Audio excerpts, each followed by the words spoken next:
Polo Norte, sei lá, a gente pensaria como a fronteira do mistério, né? A fronteira da onde não dá mais para ir.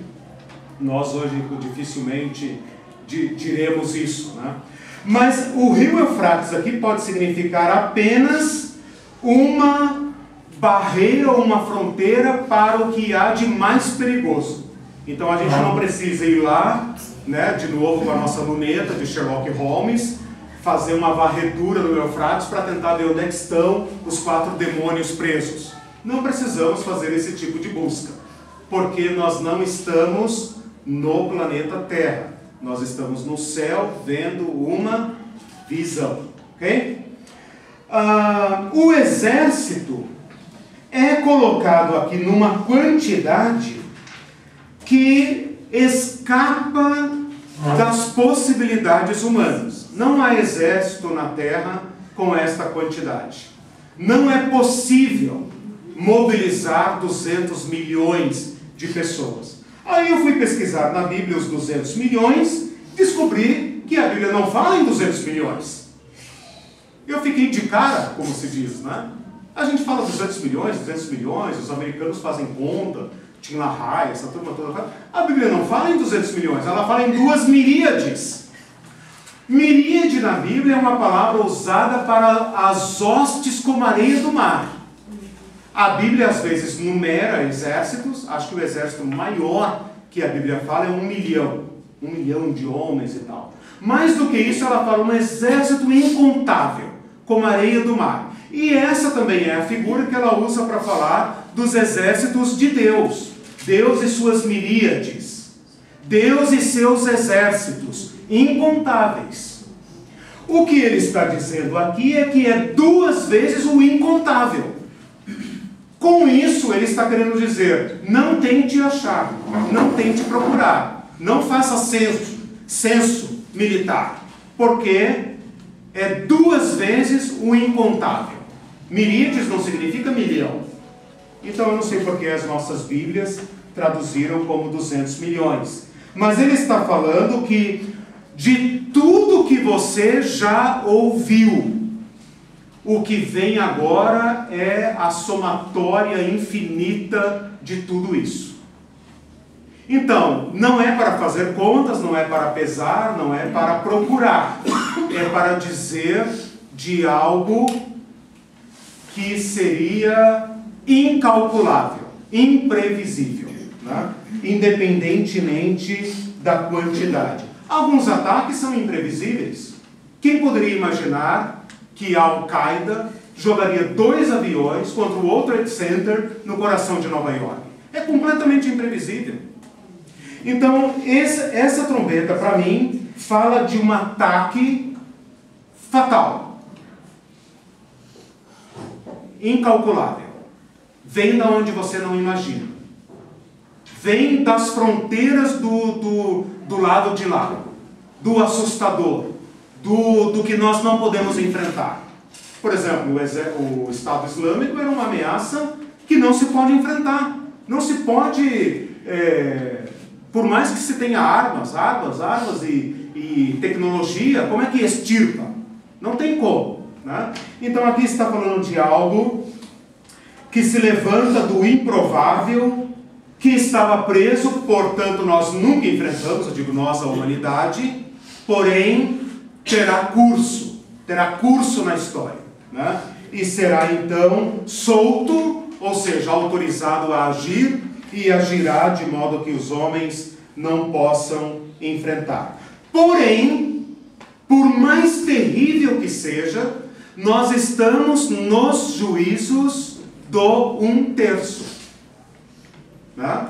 1/3, não passa disso, né? Claro, é terrível o suficiente, não tem consolo aqui para os ímpios, né? Porém, é algo que Deus solta e Deus prende. Por mais que eles tenham chefes, é Deus que comanda. Não é Deus que ataca de novo, não é Deus que causa o mal. Mas esses adoradores de Satã receberão de Satã o julgamento. Olha como o mal, o próprio mal, se volta contra aqueles que o praticam. É isso que Apocalipse está querendo dizer. Porque ataca aqueles que não têm o selo de Deus. Se não tem o selo de Deus, nós vamos ver no capítulos 13 e 14, são aqueles que adoram a besta. A besta se volta contra eles. Não são os justos que os atacam. Não é Deus que os fere. É o próprio mal ao qual eles escolheram servir, né? Então o Juan Stan comenta aqui que o próprio mal traz em si o seu castigo, né? Agora, tem uma nota aqui importante. É Deus que permite. Inclusive no versículo... como é que fala? Versículo 14... versículo 15: foram então soltos os 4 anjos que estavam preparados para a hora, dia, mês e ano. O que isso nos indica? Que nós vamos marcar data? Não. Isso indica o seguinte: absoluto controle de Deus. Tem poder para matar, tem poder para causar dano. É um ai, não o ai, é um ai, né? Porém, está sob o controle de Deus. Dia, mês, hora e ano, né? Para dar uma ideia de exatidão. Não precisamos procurar data nenhuma. O significado disso é: Deus está no controle. Deus comanda. Mesmo que os partos atravessem o Eufrates e caiam sobre nós, com armas que nem o Império Romano consegue enfrentar, Deus está no controle. Lembra das cartas das igrejas? Vocês terão tribulações de 10 dias.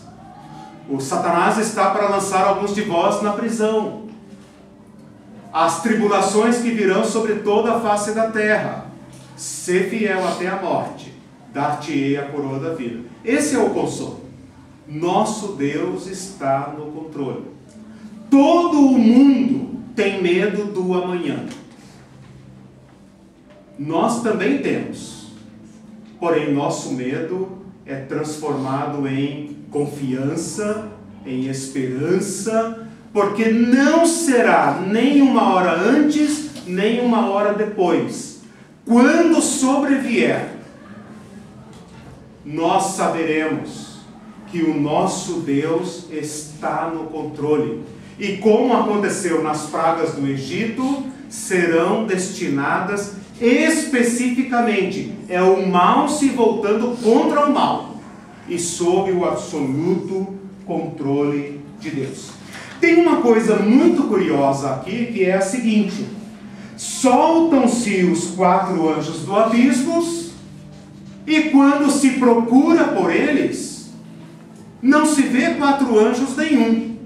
O que se vê é uma miríade de características absolutamente improváveis, né? Cobra, escorpião, onde é que estaria a descrição? Jacinto, enxofre, solta fogo, fogo, fumaça, enxofre, etc. A força dos cavalos está na sua boca e na sua cauda se parece com serpentes. Então parece uma máquina de matar na frente e atrás, né? Solta fogo pela frente e fere atrás também e tal. É aqui que os malucos pensam que se trata de helicóptero, né? Alguma coisa assim. Nós não precisamos procurar. Só para concluir essa trombeta, e eu já estou quase estourando o tempo, os outros homens, aqueles que não foram mortos, não se arrependem das obras das suas mãos, deixando de adorar os daimons, os demônios. Não deixam de adorá-los, e nem os seus ídolos de ouro, e de prata, e de cobre, e de pedra, e de pau, que não podem ver, nem ouvir, nem andar. Na sua mais aguda aflição, eles se voltam mais ainda para aqueles que os destroem, Porque as forças aqui, obviamente, não são humanas. Podem usar elementos humanos, mas é um poder maligno.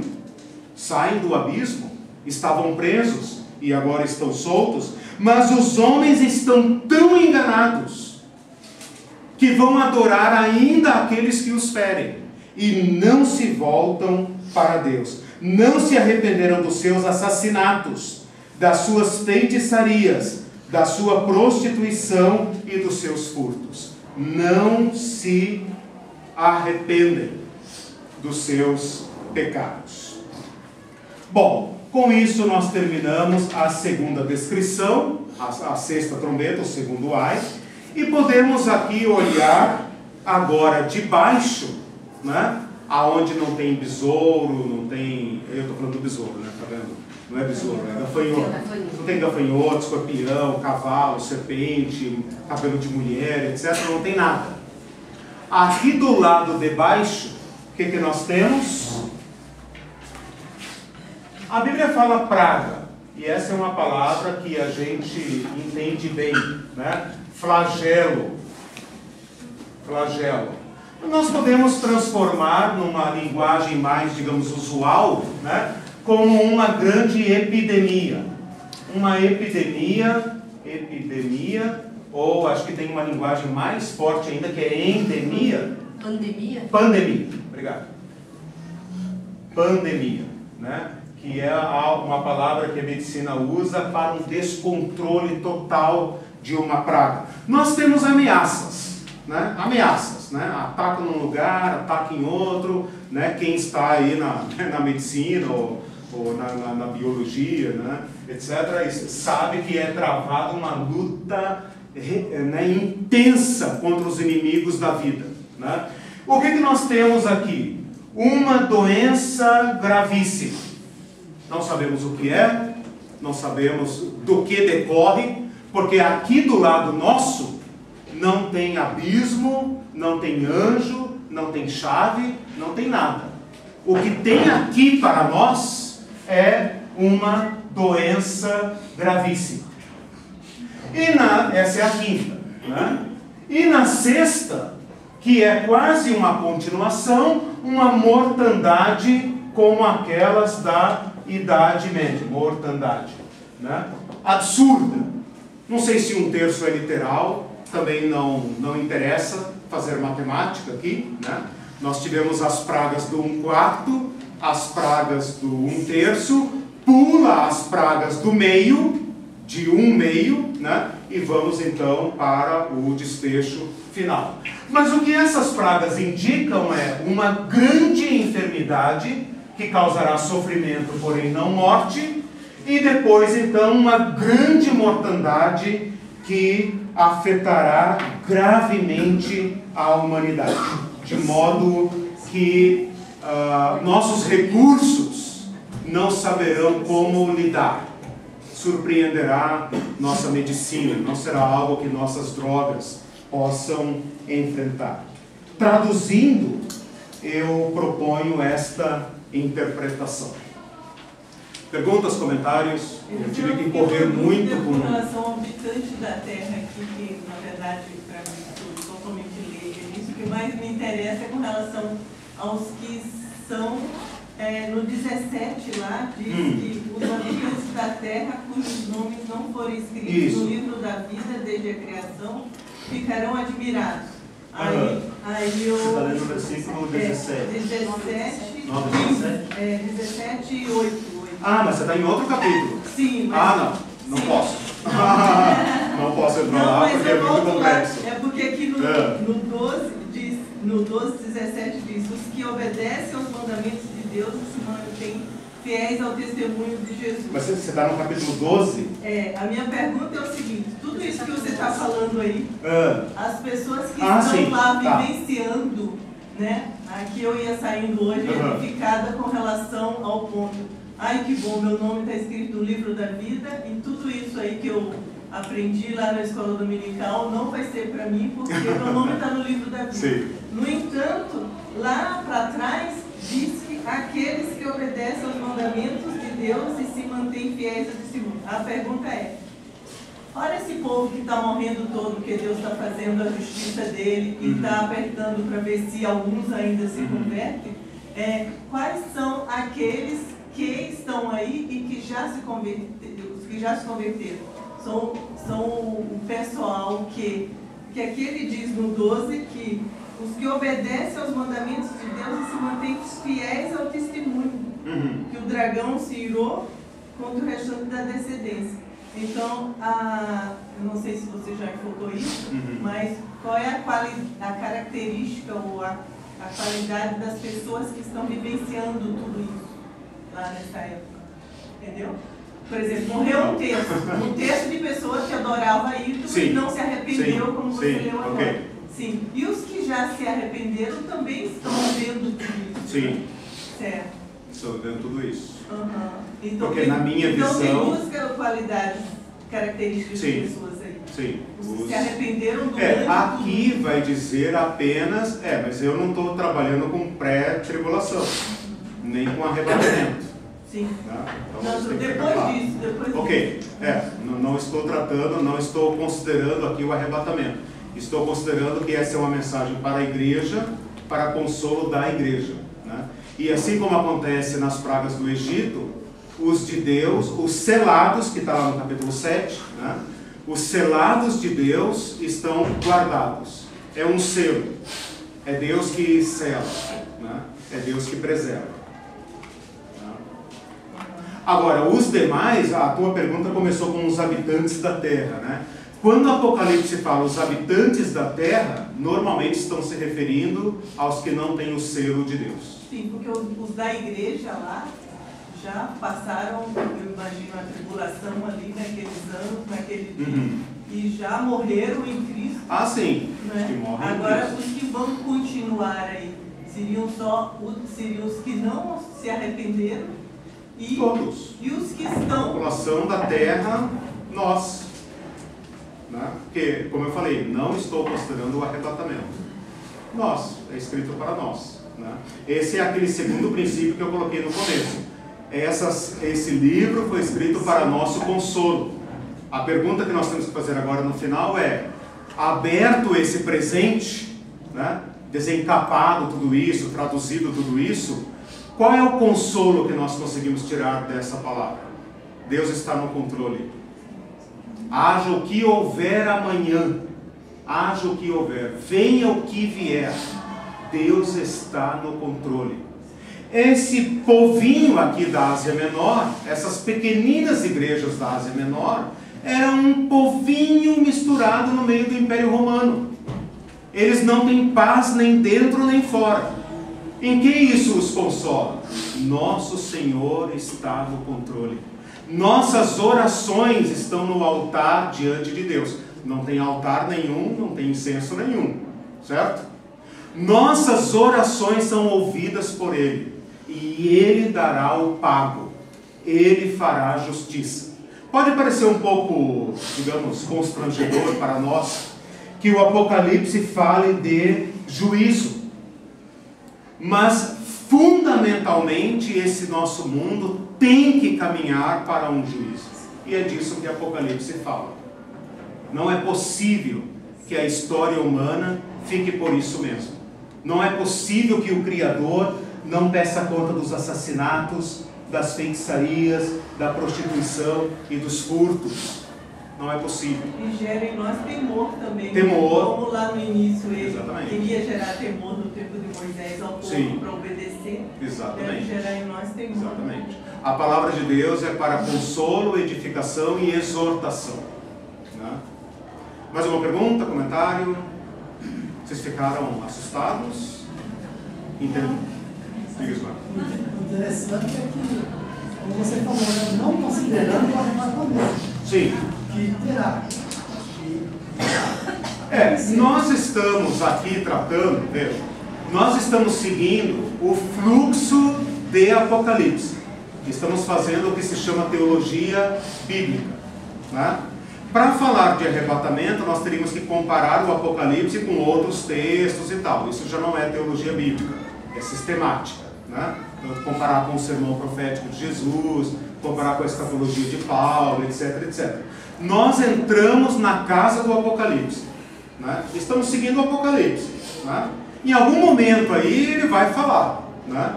Até agora ele está falando do selo de Deus. Olha, o selo de Deus está onde? No céu? Não, o selo de Deus está aqui. Mas talvez então, a necessidade da sistemática é porque como nós não somos o público original, né? Então, como somos de 2018... Sim, nós temos conhecimento das outras cartas. Não digo a necessidade, porque se chegou para nós hoje é porque a necessidade da gente ter esse entendimento global. Só que isso ajuda e atrapalha, né? Eu estou fazendo todo esse curso para carpir as praguinhas da escatologia, né? Já contamos até a história da escatologia aqui, né? Então tem muita coisa crescendo no nosso meio que precisa ser atacado. Atacado no bom sentido. Precisa ser submetido ao teste da falseabilidade. Significa dizer o quê? Pega uma tese e bate nela. Bate mesmo. Se ela ficar em pé, é de verdade. Se cair, já era. Né? Esse é o teste que nós temos que fazer. A palavra de Deus tem que ficar em pé. A nossa palavra tem que cair. Né? A nossa palavra é palavra de homem, ela cai. Né? Pode ser que os cristãos de daqui a 50 anos tenham outra visão, outra compreensão, porque terão maior luz, né? E também poderão evitar os erros que nós estamos cometendo hoje. Né? Mas o estudante da Bíblia de hoje, essa é uma frase muito usada no estudo bíblico, né? Ele é um anão montado na costa do gigante. Né? Então assim, euzinho aqui poderia fazer muito pouco. Né? Tem que estudar a vida inteira para tirar alguma coisa desse livro. Mas eu subo em cima de todos os outros que já estudaram, né? Os erros, etc, etc. Então, de cima deles a gente consegue ver muita coisa. Né? Porém, os outros que virão, subirão também nas nossas costas, né? E, queira Deus, verão mais do que nós, né? Terão mais luz. O duro que o curso vai acabar e o arrebatamento não vai chegar. Hoje é a nossa penúltima aula, próximo domingo, última aula, nos despediremos, né, na dependência de Deus. Vamos orar. Senhor nosso Deus, nós entregamos a Ti a Tua palavra, Senhor, que é luz para os nossos pés, que ilumina os nossos pés, o caminho da nossa vida, o caminho da nossa família, o caminho da nossa igreja, das igrejas. Nós queremos acolher a Tua palavra, Senhor, e acolher com fé, acolher com o coração aberto, com o coração fértil, confiando que o Espírito do Senhor nos dará entendimento, nos dará capacidade, o Espírito de revelação da profecia, Senhor. Nós acolhemos a Tua palavra, não entendemos tudo, mas confiamos no que ela sinaliza para nós. E ela nos sinaliza esperança, confiança, temor, consolo, e que nós respondemos a Tua palavra. Respondemos a Tua palavra com confiança, Senhor, de que Tu nos guardarás de tudo aquilo que está para vir, de tudo aquilo que tende para cair sobre nós, seja o que for o futuro da humanidade, o futuro da nossa história, do nosso país, das circunstâncias que podem cair sobre nós, Senhor. Nós queremos olhar além das nuvens de gafanhotos, além do que escurece a visão. Queremos ser pessoas da luz, pessoas que entendem os acontecimentos. Dá-nos, Senhor, o espírito da profecia, o espírito da visão, da revelação, para discernirmos o tempo, Senhor, e sermos pessoas sábias, não pessoas que dormem, pessoas embriagadas, mas pessoas atentas, que veem o que os outros não estão vendo, possamos ajudar os outros a verem também. Nós oramos por isso, Senhor, em Teu próprio nome. Amém. Amém, meus irmãos.